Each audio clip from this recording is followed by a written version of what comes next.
look, we've been talking about how the squad would fold because we've seen this before. We've seen them fold, and not just them, but like every quote unquote progressive Democrat that has to face with, their moderates like Joe Manchin and Kristen Sinema, or the parliamentarian bullshit that they invent. So they met, and Biden met with progressives, and Biden has decided that he's going to gut the free community college, and the budget is likely to be reduced to 1.9 trillion from the 3.5 trillion they were initially saying they wanted. Now, the Biden told this yesterday to CNN, and he told the House progressives that the final bill was to expand the social safety net, is expected to drop tuition-free community college.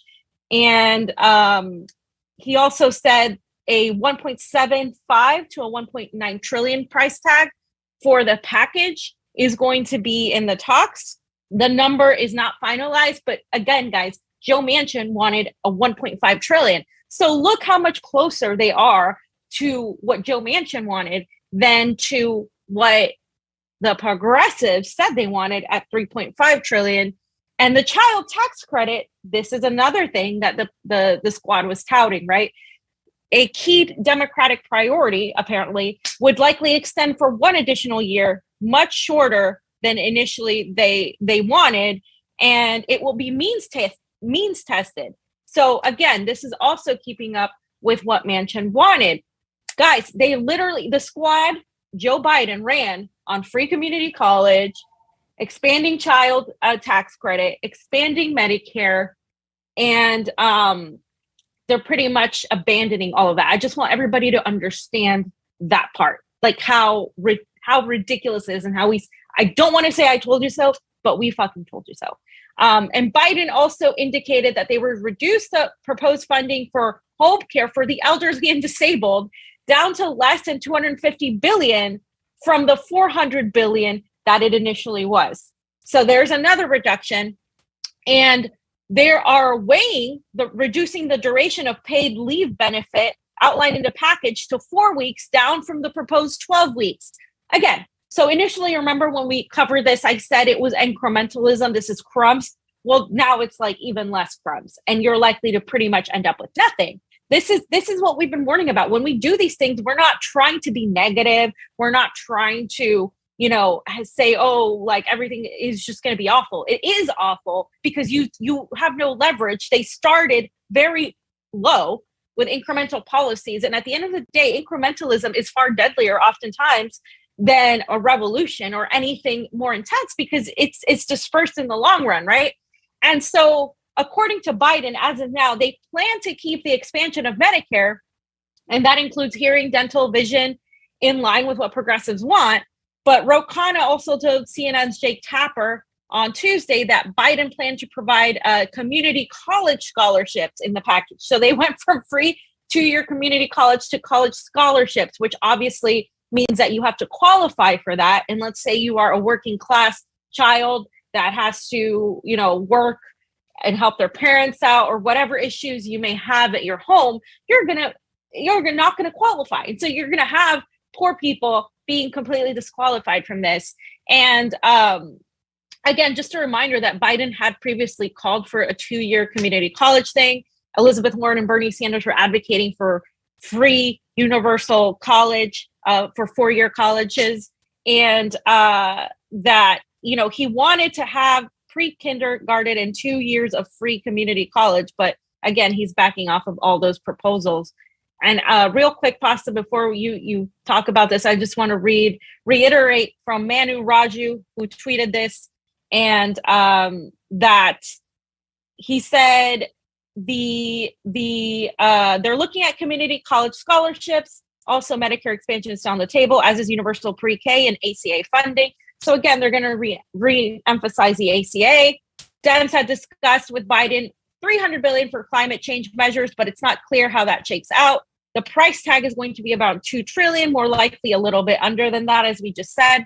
And they're going to reduce the paid leave, pretty much is what we said. So he was just highlighting pretty much everything we just read. And so before we get into the videos, Pasta, I just want to hear your opinion on where this is at, if you're surprised at all, because obviously I'm not. And this is just a sad state of affairs.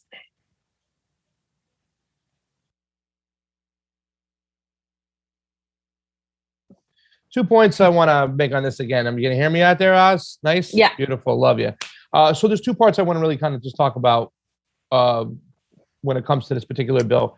Once again, we never get the discussions on the floor that we deserve, right? We don't get this robust debate on the floor. There are sponsors and co-sponsors to this bill, and they should be going through this bill like a fine comb and going over each section. If Manchin has an issue or Simina has an issue with this bill, then that should be on the floor, talked about in front of the people so the people can see what's going on. You know what I'm saying? Instead, you have these little sound bites of what's going on and how it's going on, and you really don't know where it's coming from, where the funding is coming from, where it's going. All these things that we need to understand when it comes to a bill, when law is passed, when legislation is passed, the American people should have the right to know. And that would help by, number one, making sure that these bills are small. Number two, make sure they're not written by lobbyists. And number three, make sure that every aspect of the bill is talked about. But we never get that, ever. Instead, like I said, we get those sound bites and we get a little discussions, we get a little Twitter spat and what's going on. Number two, if there's a reason, legit, other than a legit reason why people would vote against these things for certain reasons, saying, okay, we can't put this money into education or whatnot, or whatever the case may be, the real reason behind why we can't afford these things is we spend so much money on empire, right? We have the military bill, which is bloated up to above 700 billion. We got to give Israel another $1 billion. We got to take care of money over here, over there. So when it comes to these programs, which they say, oh, these programs are enabling people, they don't help people, it's just bullshit. We should be able to spend our collective taxes on what we, the people, want. And what we, the people, would want is education, healthcare, infrastructure. And I'm not talking bullshit, fugazi infrastructure. I'm talking about real infrastructure. We don't get that. Why? Because so much money is wasted on empire. So really, to tell you the truth, what we see going on in front of us, I think I look at it a little bit differently. I know a lot of true progressives or true leftists are saying, well, look, we told you they were going to spend all this money on all these things, and now they're not going to do it. Well, we're not even getting the reasons why or the reasons for. We're not getting that debate. And we know deep down inside, fam, we know where our money is going, and it's not going to the programs that help the people. Right. I mean, they notice how the whole time they highlighted these things: more jobs, healthcare, climate, taking care of kids and seniors. And we're going to read we're going to play this video by Jamal Bauman, and Cori Bush. But guys, like, they've highlighted that and they haven't talked about anything else. Bernie Sanders just did a whole panel on what's in the bill. And not once did you hear about the tax on the mileage. Did you hear about the $600 IRS deposit, IRS monitoring? You don't hear about all the draconian things like the money for oil pipelines. You don't hear about all these things when they're discussing what's in the bill. And again, they shouldn't have to do that. It should be public knowledge. It should be short and sweet, but it's not, because they have to put in whatever they want. And at the end of the day, they get you in through highlighting, child care expansion, Medicare expansion, free college tuition, and they don't do any of that. So that's to reel you in and to get public support. And then eventually it folds down to nothing and you get nothing but the bad parts of the bill. So let's hear how Jamal Bauman and Cori Bush are still painting this, just so you guys see that while this is going on, they're still trying to salvage the image that this is somehow a good bill.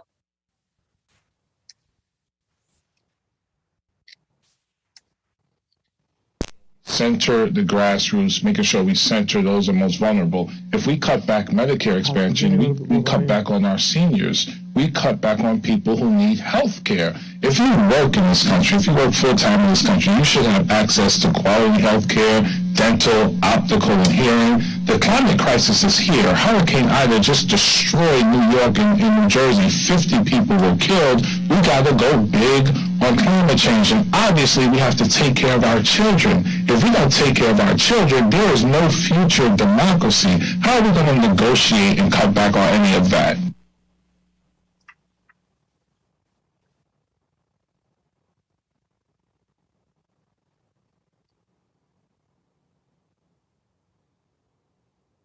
All right. So couldn't hear it. My bad. Okay, so basically what he was saying was, we're here, we can't give in. We want to expand Medicare, we want to expand childcare, we want to expand all these things, but they're not talking about, that it's not really going to happen. They're also not mentioning all the bad parts of the bill. They're also acting like they're the victims, like, oh, we can't do this because Joe Manchin and Kristen Sinema. Again, there's always a boogeyman. If it's not the Republicans in charge, right, where they can just say, oh, it's the Republicans, then it's the moderate Democrats. If they actually wanted to do anything, they would. If Biden actually wanted to enact some of these policies, he could as president via executive order. But that's not changing. And I want to really highlight this video. So let's make sure you can hear it, Pasta, because this is Jayapal, somebody that I used to like a few years ago, that was a prominent, major player when it came to Medicare for all in Congress, right? Bernie Sanders was in the Senate. Her bill, the Jayapal bill, was in Congress, and she is pretty much giving accolades after meeting with Biden, knowing that Biden is going to gut the vast majority of the good things in this bill, leaving us with all the terrible things and all the things that most people don't know that are in the bill, because it's a 2,700 page fucking bill. So let's hear what she says.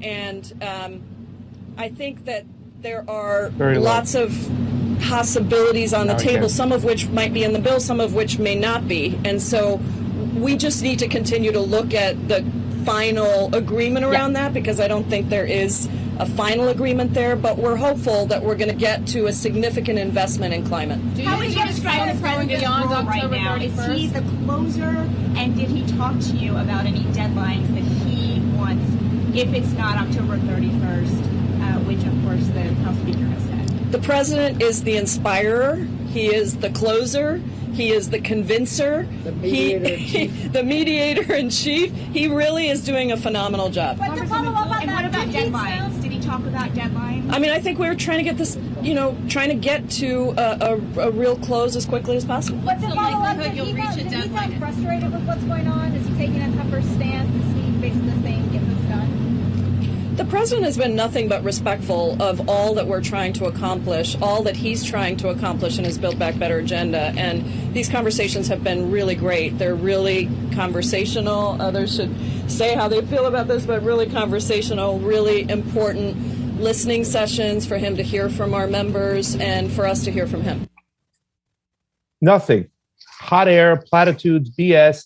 And not for nothing, fam. What about the goddamn freaking journalists that are out there? Can they ask any decent questions? We've been in a room with these people before, right? And we're like looking around like, this is our friggin' media. The Convo Couch just kicked your ass. Even Lauren Steiner jumped in that whole situation when we had it over there. I mean, these people are there. I mean, they are selected to be there for a reason. They are not real journalists. They are not the real opposition. They are not holding these people accountable. It's just a bunch of fluff. Well, what do you think about Joe Biden and whatnot? Like, remember him in the car? The same questions. We have a Fugazi press corps, ladies and gentlemen, and nothing is going to change because they are part of the act. They are the role players in the theater that this establishment is doing and playing out in front of us. It's really just beyond disappointing, I think, to a lot of people who still didn't realize that people like Jayapal and the squad are not really on their side. They're just going to do what they need to do to keep their careers, to keep themselves safe. That's what politics has become. It's not about serving the public. It's about making sure that you save your ass for another day, so you can maintain power, so you can continue living now the life that you have. That's what it is. I mean, this is the person that said not that long ago, we will not back down. We're not going to stop. And here she is giving accolades to Joe Biden for his beyond incremental. I mean, this isn't even incremental anymore. It's detrimental what they're trying to pass. It's absolute garbage, especially after a quote unquote pandemic, right? And an economic depression. Because make no mistake, we are in an economic depression that's just beginning, and it's going to get worse because of everything happening with coronavirus. Now, this particular thing really irritated me because she's saying Biden is the mediator, the negotiator. What exactly is he negotiating? He's negotiating nothing. You're going to get expansion of Medicare that is less than what Hillary Clinton advocated for. Hillary Rodham Clinton, are you serious? You're going to get nothing. And progressives are still saying they're fighting for us. They're not fighting for you. They're fighting for the agenda. And again, I'm not even going to get into what Build Back Better is and how awful it is in general, but not even the good parts of that are getting through. It's really, really, I mean, it's a clown show, really, what they're doing with Biden, just giving him accolades, acting like he's the best thing when he's been a disastrous president, more of a warmongering president than the last. And it's absolute garbage. And the Democrats are setting themselves up for a disaster with the election. And it's just gonna play out like that, right? It just goes, oh, Republicans, and then we have to beat the Republicans, oh, the Democrats, and then the Democrats fail, and then oh, Republicans. That's it. That's what all you have to look forward to in electoral politics, which is why this is no longer gonna work. Somebody I missed their comment and stuff, but I think they say Biden is negotiating. He's negotiating for oatmeal cookies at nap time, fam. I don't know. Come on, man. He's negotiating something. But yeah, fam, like I said, this is just all, when I see this playing out in front of me in this moment in time, I mean, I just got to say, we are in a scary, scary place right there. We have no friends in Washington whatsoever. And the fact that they can pull all these theatrics, and a lot of progressives fall for this. A lot of people get their bumper sticker and they put it on their car and say, yeah, Build Back Better. It's scary times right now, because we have nothing of significance for the people to help them out. And if we do have something of significance, we don't know where it's coming from, how it's going to be implemented, if something is going to be cut to replace it. You know what I'm saying? Maybe when it comes to a lot of these things, and I was looking at, we were talking about that whole, and that's the robust debate we need to have. We need to be able to say, okay, about the automatic registration, we need to have exactly where it's coming from. So we have that, just rich conversations, and the people will have a great knowledge, and they'll have a lot of information to make an informed consent moving forward. We don't have that mechanism in play. We just have theater. Exactly. All right, so I'm going to finish this up by reading what AOC has said. Oh. She said, we cannot advance legislation that makes the climate crisis worse. The Exxon-designed bipartisan infrastructure plan worsens emissions. Preparing it with clean energy and Build Back Better neutralizes BIF's harm and lets us tackle the climate crisis. We cannot afford to gut it. Again, it looks like the heart of President Biden's agenda, according to the New York Times, a push to replace coal and gas-fired power plants, is said to likely be cut from the budget because Senator Joe Manchin opposes it. So because Joe Manchin opposes it, Biden just can't do anything. Do you see how they frame this? Oh, it's all Joe Manchin's fault. Oh, Biden is just an innocent bystander. He has no power. So it's bullshit. It's bullshit. Obviously, if they wanted to do something, they're not going to combat climate crisis at all. At all. The bill is full of money for oil pipelines. Guys, it's full of it. So they're not going to do that. They were never going to do that. But notice how the squad is like upset, right? Woe is me. This isn't okay. We need to have the Build Back Better part that's good and it's going to tackle climate change attached to it, when that was never the intention at all. And Marx is good at Dem Sellout said, we're going to end up with the IRS surveilling $600 transactions, a tax on driving, and a kick in the teeth. And that's exactly what you're going to end up with after the shenanigans go through with this bill, because that's all that they really care to actually pass. And what would be the solution? Well, the solution would be for people who are striking right now to merge with people who are upset about this, who said, hey, you said this, and that, squad. You're not going to fight for it. We're going to storm DC until you do. That's what needs to happen. But that's going to be upon the people to have the impetus to organize something like that. It doesn't matter how many letters you write, how many phone calls you make at this point. These people are puppets. They're not in control. So at the end of the day, you're going to have to take power back through direct action. And that's really the only way, where you can't depend on the squad. They've shown you time and time again that they're going to fold. Progressives in the caucus have showed you that they're going to fold. That's where we're at.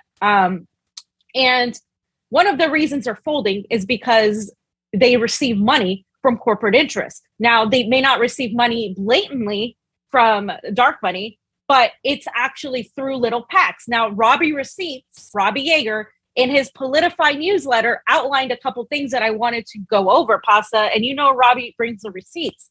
and he talked about this, and this is something that people get, turned off when you say Soros because, oh, it's a right-wing thing. No, dude, Soros is involved in a lot of things, and he's not the only one, but he is one of a few who have their hands on dark money. Now, the Soros Foundation gave tens of millions of dark money to progressive groups in 2020, and he talks about the bad groups, but he also talks about the progressives that receive dark money. And according to a recent update to the Open Societies Foundation's online grant database, that's the Soros Foundation, Soros's nonprofit network spent tens of millions of dollars funding, quote, progressive and center-left political groups during the 2020 presidential election year, some of which had a major impact on the funding of pro-Democrat super PACs and advertising campaigns, as well as anti-Republican advertising campaigns. Soros' money extended to progressive orgs like the $9 million given to the Working Families Organizations, the nonprofit arm of the Working Families Party, whose super PAC raised over $7 million in 2020, and whose largest donor was Soros's Democracy PAC, which gave $1 million. The Working Families Party Independent Expenditure Committee spent $1.9 million on ads supporting Joe Biden, Raphael Warnock, and John Ossoff, as well as smaller buys supporting the Justice Democrats, Ilhan Omar and Rashida Tlaib. So again, this is who's contributing to the progressive. This is why they're not really progressive, as Cynthia McKinney said. Other groups were the Sunrise Movement. The Sunrise Movement, which Robbie has been talking about for a while now, was given $1 million during the year. The Sunrise would go on to spend thousands on election advertising, pushing Justice Democrat politicians like AOC and Bernie Sanders in the early part of the cycle before swapping over to support Biden during the general. Most of the spending was through its super PAC, whose largest outside donor was the 1630 Fund, $500,000, followed by Soros's Democracy PAC, who chipped in another $250,000. And the Sunrise Movement has received at least $1.5 million from Open Society Foundation since 2019, making the Soros Network their largest donor yet to be identified. Guys, this isn't a joke. You can go find this yourself, but Robbie is the one that is really good at finding these things. And People's Action is the other progressive branded group who received $900,000 from Open Society and would go on to spend approximately as much funding political groups during the election, mostly their super PAC, through which they spent $1 million on in-kind contributions to Joe Biden, Warnock, and John Ossoff in the form of staff time and canvassing initiatives. Likewise, the Center for Popular Democracy received $720,000, while their 501c4 CPD Action would get over $600,000. And they funded their in-house super PAC to the tune of $900,000 after starting the cycle endorsing Bernie Sanders. Then they went and campaigned for Joe Biden. So if you notice this trend is they say, oh, we're going to support these progressives, AOC, Bernie Sanders. Then as soon as the general hits, they turn and they support the establishment. That's why Soros is funding these people, because they end up doing that. They wouldn't get the funding otherwise. This is the dark money aspect of it, guys. This is how they, people say, well, they're not funded by oil and stuff. No, now because they know what's up, this is what they do to get people to think, oh, these groups are not, they're not taking this terrible money, as they create these PACs through Soros that have different names, right? And then they do it that way. No surprise. Well, it's money sent from NGOs are mostly just money for it's a cloaking device, right? Okay. Most of your NGOs out there, like the National Endowment for Democracy or the American Organization of States and all that stuff like that, are fronts in which, the government had to switch over from giving just direct assistance to people. They would use this as a cloaking device. So when you see a lot of these NGOs, you best believe that's really, it's dark money. You know what I'm saying? And it's just a tactic they use. It is a wolf in sheep's clothing, as you will. And you can just see the way they pivot from going, oh, we're going to support AOC and Bernie Sanders, to immediately pivoting to support the establishment and the establishment candidates. So, I mean, that's how they do that. And they can also get more funding too, as well, through the government itself for some of these NGOs. So it's just one of those situations where a lot of people can identify these things. And this is something else too, as well, which I've found in a lot of other bills. When you see this, it's a red light, my ears perk up. It's like, oh, they're going to get more NGOs so they can give that money to the NGOs. And what do the NGOs always do, fam? they sound like there's something great. The National Endowment for Democracy. Oh, they're fighting for democracy. No, it's a front for the CIA and their regime change. And that's what you get with a lot of this money over here. They're funneled through these NGOs that might sound good. And not every NGO is bad, but most are. You have to understand who's funding these NGOs, who's in control of these NGOs. And if it's people like Soros, it's the darkest of dark money out there, period. Especially, he's a regime change aficionado, that guy. So you can just imagine, where and when he's going to get his money and how he's going to funnel it through. People should put their ears up and go, wait, this is no bueno.